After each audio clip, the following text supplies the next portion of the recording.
The Asian American Bar Association of the Greater Bay Area has been a voice of the San Francisco Bay Area's Asian Pacific American legal community since 1976. AABA fosters professional development, community, and service. We are advocates and allies for civil rights, representation, and equality.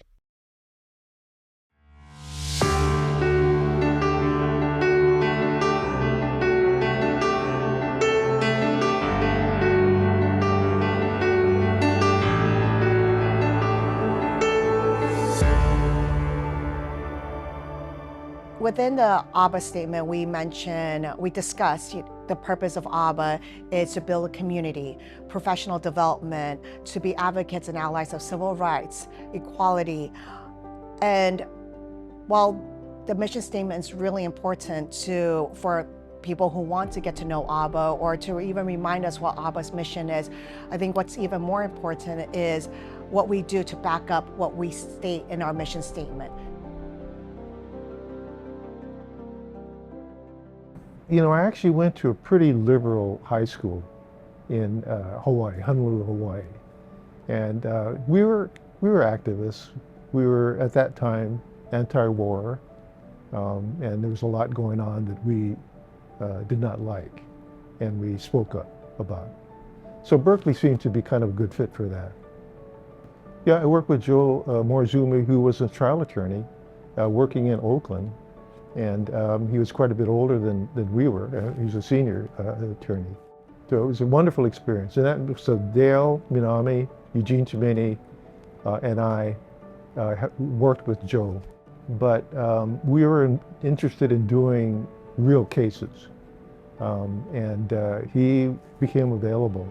I forget how we were introduced, but he took us under his wing immediately. And we kind of, we all each had our role in the cases that we filed. I would say we filed about 50 petitions to get people out of the military service because of their concerns about the Vietnam War. And we were successful in all of them except one. Dale, Eugene, and I were the first lawyers. Dale was the first lawyer, and then Eugene and I joined him after we took the bar exam. And we named our group the Asian Law Caucus. And there were a lot of law students that helped out, and a lot of practicing lawyers, very experienced and excellent practicing lawyers, like Joe Morizumi, Ken Kawiichi, another very eminent judge. And we got a lot of great experience that way. I was interested in working in San Francisco. And I had a person that I knew running the Chinatown office of the Neighborhood Legal Assistance. And he offered me a job. So I was sad to leave working with Eugene and Dale and Joe and so forth. But we always kept in touch, and we always worked in cases together. Well, Dale and I always wanted to build, you know, a foundation of lawyers.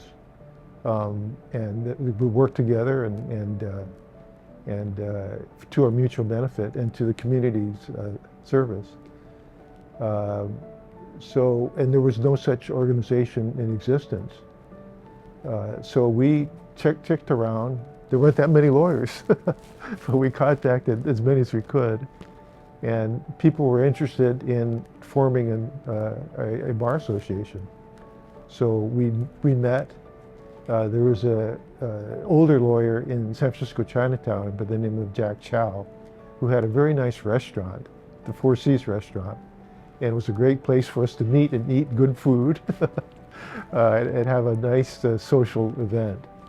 And so we put as many lawyers as we could together. And I think we're probably about a dozen maybe. And not always that many, but, you know, and formed the Asian American Bar Association. And Jack Chow was the first president, and I was the second. And I was kind of a leg person. You know, I did the organizational stuff, but Dale was he was really the brains of the organization. You know, he had the ideas, the principles, and things, and we, we just fell in line. What he proposed was eminently reasonable, and he's, he's a born leader. He's always been a born leader.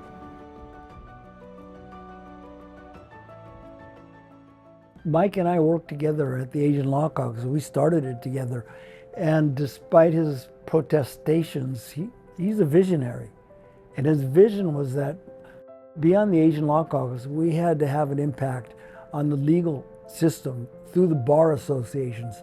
So he had moved to San Francisco. It was one of the focal points of organizing at the time, and Mike joined bar associations there. He eventually became the first president of the San Francisco Bar Association, first minority president. But Mike said we need to do something like form a bar organization, and that's where we coincidentally met up with the San Francisco folks. So he'll deny it, but it's his vision. He just has a bad memory. And we wanted to create a large organization that embraced civil rights, but also helped each other succeed, either in court where we faced racism, just outright racism. We wanted to get judges appointed, and we wanted to make sure that people knew each other in order to give referrals to each other. I think the combination of the two viewpoints turned out to be quite effective in keeping the old guard, bringing them in as members, and of course the new affirmative action and non-affirmative action Asian Pacific American law students joined as well.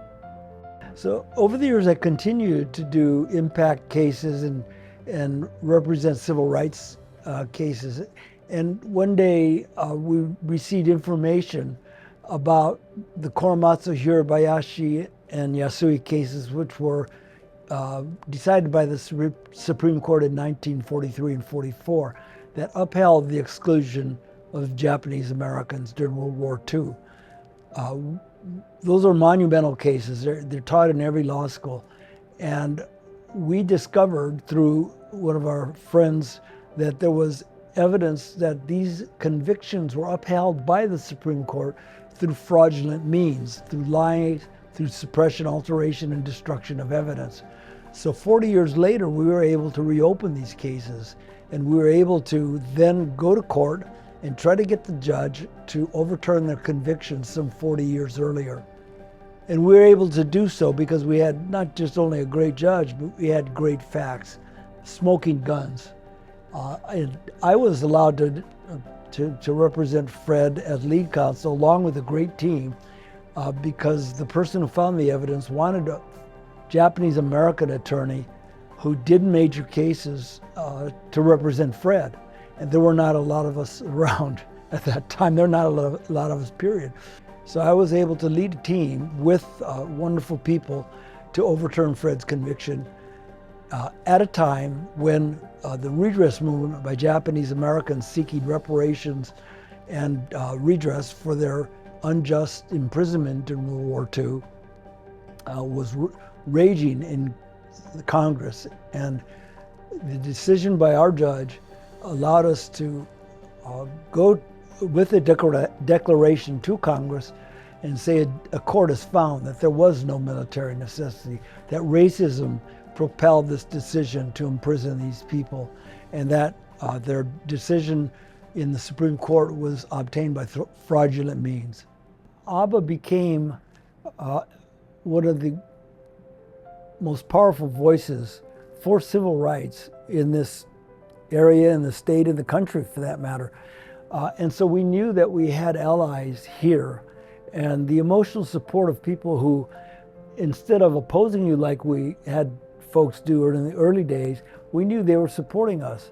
A number of people volunteered, and some of them actually became part of the team.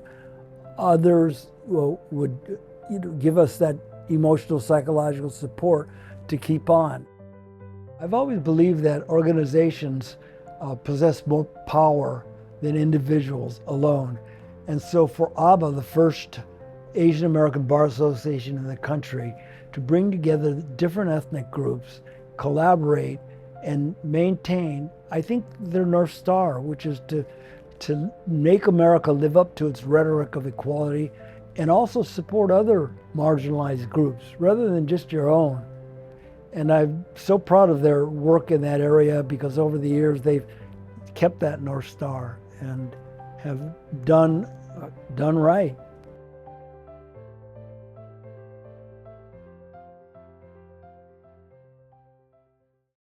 I graduated law school in the mid-'80s, and I was living in Oakland, and I had a great job at a law firm. But one critical element was missing, and that was I felt like I needed a community. I felt like I needed to find where all the other Asian American lawyers were. So I went to an AABA social event, and I remember it was at Yangsing on Stevenson Alley in San Francisco. And I walked down the stairs and saw this room of, gosh, maybe there were 20 lawyers who looked like me. Maybe there's just 10 with lots of mirrors. And I thought, this is great. I feel like I'm home. And you just learn to roll with punches. Now, internally, I have to say my first law firm is no longer in existence, so I can tell the story, and the partner who is the subject of this story, it has passed. But every Pearl Harbor day from the time I was a first-year lawyer, he would knock on my door, and say, yes, come on in, and he'd say, Joan, you know what day it is? December, whatever the day is. He said, yeah, today's Pearl Harbor Day. I just want you to know that. Now when you're a first-year lawyer, that just completely throws you off, like, am I gonna get fired? And in those days, there weren't sexual harassment laws. No one really pursued race discrimination. I didn't know what to do other than feel incredibly insulted and angry and feel like I needed to work harder to prove myself even more. That happened up through the time I became partner. I became partner in 6 years. I brought in one of the biggest clients to the law firm at the time. Nevertheless, he came in and he knocked on my door and he said, I just want to remind you, even though you're a partner, today's still Pearl Harbor Day. So I wanted to create an environment where all Asian lawyers were viewed as equal to anybody. And I wanted to create an environment where people didn't feel like they had to excuse themselves or walk in with a chip on their shoulder, that they had every right to have a seat at the table, they had every right to be the lead trial lawyer, they had every right to be a judge, they had every right to be the primary questioner in a deposition. And that was not even an issue. But in my days, that was an issue. And in my days, you could feel the strict scrutiny of somebody kind of sizing you up based on appearances. It's not like I'm award crazy. Really, I'm not award crazy. In fact, there's a part of it that makes me a little uncomfortable because it feels like you're bragging about yourself, which is very anti-Japanese American. So genetically, I'm adverse to that feeling. But nonetheless, I found myself seeking positions of leadership or being asked to, which I decided to pursue because I wanted our communities to see that an Asian American woman could lead. Simple. So I became a president of the Asian American Bar Association of the Greater Bay Area in 2001. I parlayed that to get on the big bar, the Bar Association of San Francisco board, and I was elevated quickly to become a president. So in its then 134th year of existence, I was the first woman of color president. I was awarded the Unity Award by the Minority Bar Association here in the Bay Area. I became a regional governor of the National Asian Pacific American Bar Association, NAPABA. I got the NAPABA Trailblazer Award, which is the highest award that organization gives. I was awarded the Spirit of Excellence Award by the American Bar Association, Anti-Defamation League, Thurgood Marshall Award. My pinnacle achievement, I think the award, I call it the Old Ladies Award, sorry, but it was the American Bar Association's Margaret Brent Award. I was really, really pleased because it acknowledged my career work, and even now, I mean, I love mentoring people. I must mentor 10 people a week. People I just have regular calls with just to help out on some sticky situation, or more often than not, to give them an atta girl or an atta guy, you know, just, you can do it. I believe in you. And just having somebody who has been decorated as much as I have, saying, I see you, I see your talent, you're amazing, just get over this hump and go get it. It's just, there's no better feeling other than winning a case than seeing somebody's face light up and realizing that you've just infused them with hope and energy and a path forward.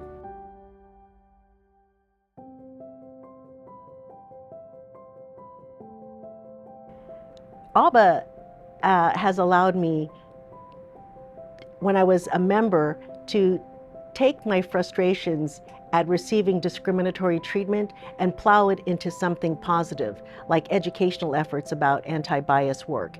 And I served on that women's committee with Joan Haratani and Jennifer Liu, and we put together some skits about bias in the legal workplace. And the idea was to talk about the kinds of things that women of color encounter that other people may or may not. As president of AABA, we had different keynote speakers, and Justice Joyce Kennard, Associate Justice of the California Supreme Court, was a speaker, and Associate Justice Ming Chin, the two Asian justices on the Supreme Court, were speakers. I think I invited Ming Chin to speak during my year. In any case, he was a registered Republican, and the word was that all Asians being vetted for the bench were going to pass over his desk. In any case, when I got appointed and I saw him at the next AABA dinner, he congratulated me and immediately said, "Do you have anyone to swear you in?" And basically volunteered to swear me in. He was a registered Republican. I was a Democrat. That didn't matter to him. In those days, they were willing to look at a Democrat, and they were willing to evaluate someone on their own terms. And having Ming Chin swear me in was one of the greatest privileges of my life. And political party didn't matter. As a judge, you cannot be an advocate in the sense that a lawyer can be, but I am still extremely vested in the idea of justice as something that can only really be provided if you eliminate, not just minimize, but eliminate bias in all aspects of the legal system, not just from how lawyers represent clients or don't represent clients, but in how the court works.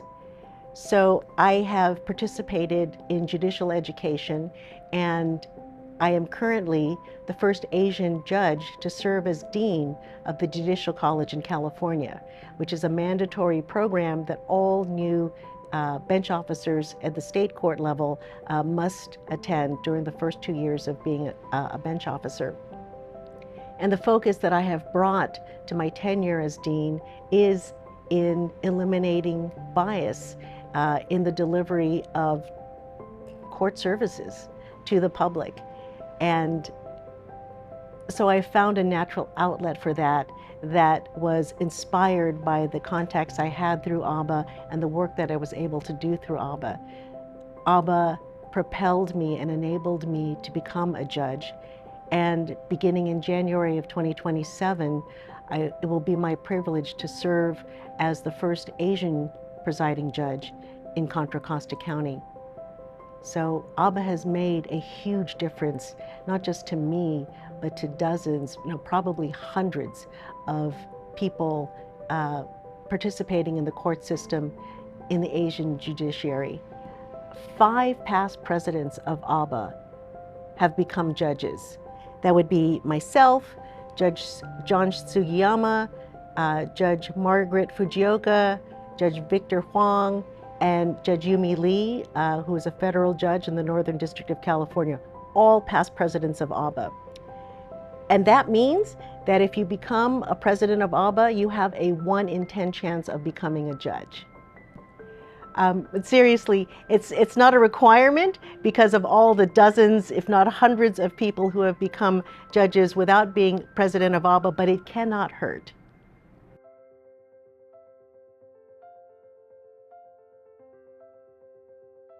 I was a young associate, probably 3 or 4 years practicing, and my partner now, Joan Haratani, and mentor, encouraged me to join AABA at a lunch where she was encouraging everyone to become involved in their community. So being a dutiful young associate, I did exactly that. And I remember attending one of my first AABA mentoring events and walking in and thinking, I have never seen so many Asian American lawyers in one place. And it was pretty exciting, inspiring, and a little overwhelming, to be frank. Joan asked me to help Ted Ting the year he was president, and that was the first leadership role that I had with AABA, which was to be education co-chair, education committee co-chair. And I really enjoyed having that active role and being able to design programs for AABA, including the MCLE mini marathon, which continues to this day, which I'm very proud of. And it was really through that experience that I eventually decided to run for the board, and then eventually was asked to run to be an officer of the board, which I agreed to do. And people like Joan and Ted Ting and others encouraged me to take on that leadership role. And when I was secretary of AABA was also the year that I decided to create the Pathways to Partnership program, because that was the year after I had just made partner at my firm. It was also the year that I was an officer with AABA, and I realized that there was a real need to provide support and mentorship to our talented senior associates in the AABA community who wanted to make partner at their firm, but may not have all the resources or mentorship available to them in their organization, and AABA could fill that need. And I'm proud to say that we've had 5 classes of the Pathways to Partnership program, and I think we have almost a 50% success rate of participants achieving their career goal of becoming partners at their firms, which is something that is just incredibly inspiring and meaningful to me.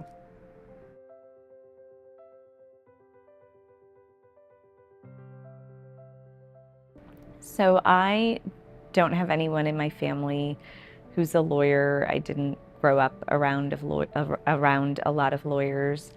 I didn't really maybe understand what a career in the law truly looked like outside of television.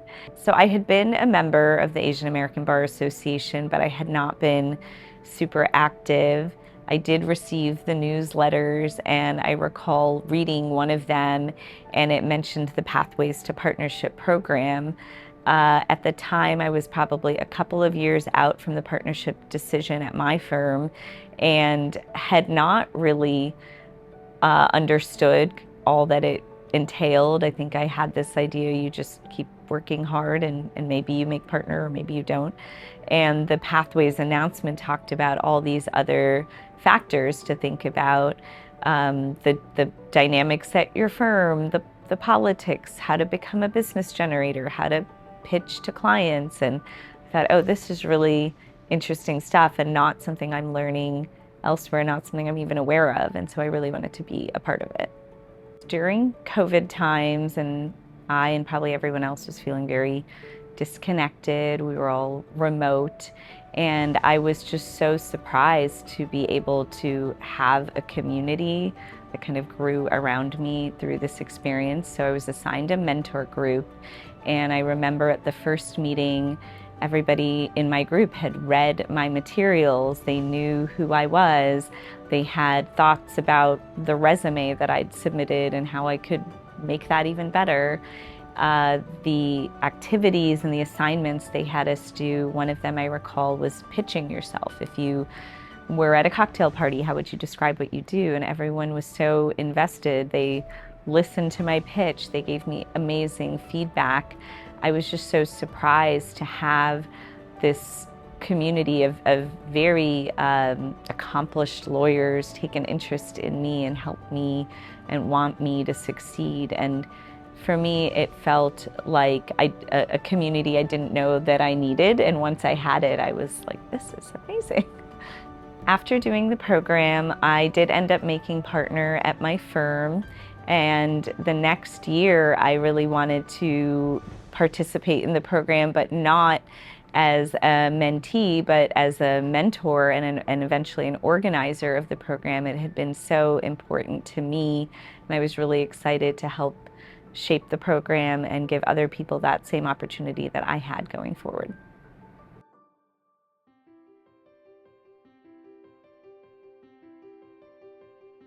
I grew up in the Bay Area, and all my life I spent it in a donut shop.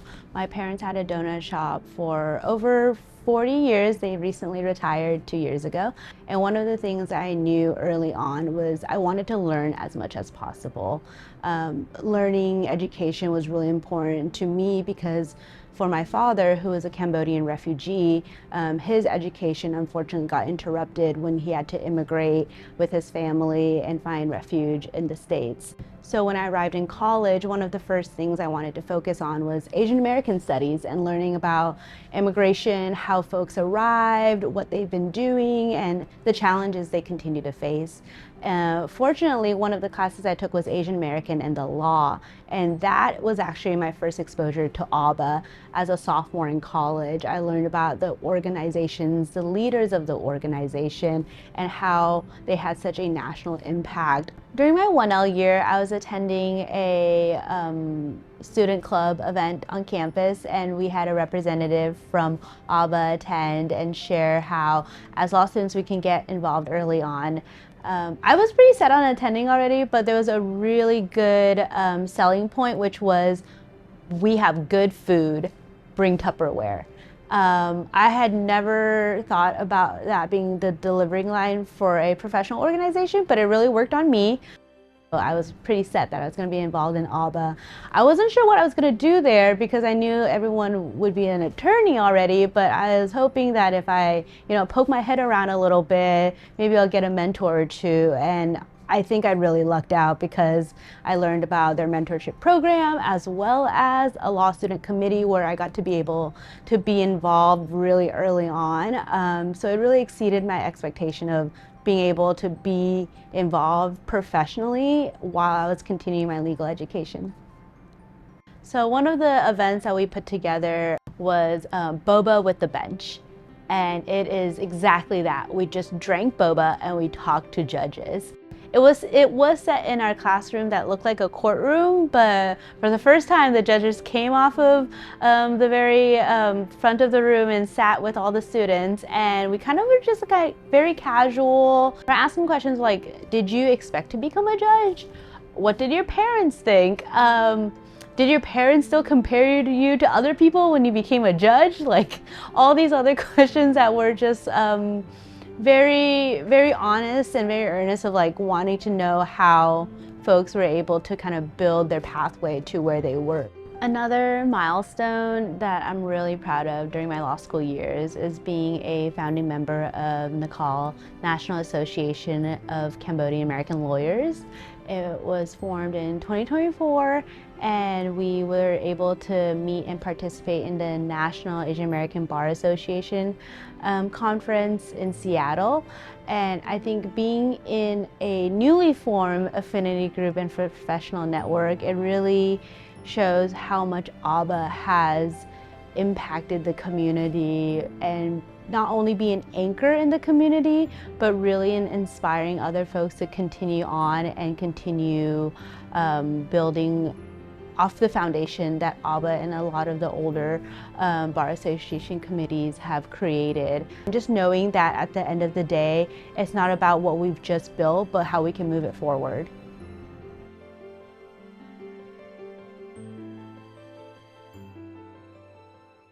Legacy is never just one thing. It is not. It is a constantly changing idea or belief. That is my opinion. And legacy can be shaped by you and your actions. So you think about, what do you want your legacy to be? I know for myself, being president this year for AABA's 50th, I want my legacy to be a year in which I'm asking our members to celebrate our history, celebrate how far we've come, how we've gotten over 50 API judges appointed on state and federal benches. Think about the clinics, the AABA Law Foundation, all the scholarships we're given for over 30 years now, like everything we've accomplished, and be proud of that, right? But I am also asking you to think about where we're gonna go from here. I'm asking you, if you are in a position that you can do something, to do something different, to volunteer, to speak up, to say, hey, you know what? I'll volunteer for that board. I have ideas, and put yourself out there and create your own legacy. It's really up to us where we want the next 50 years to look like.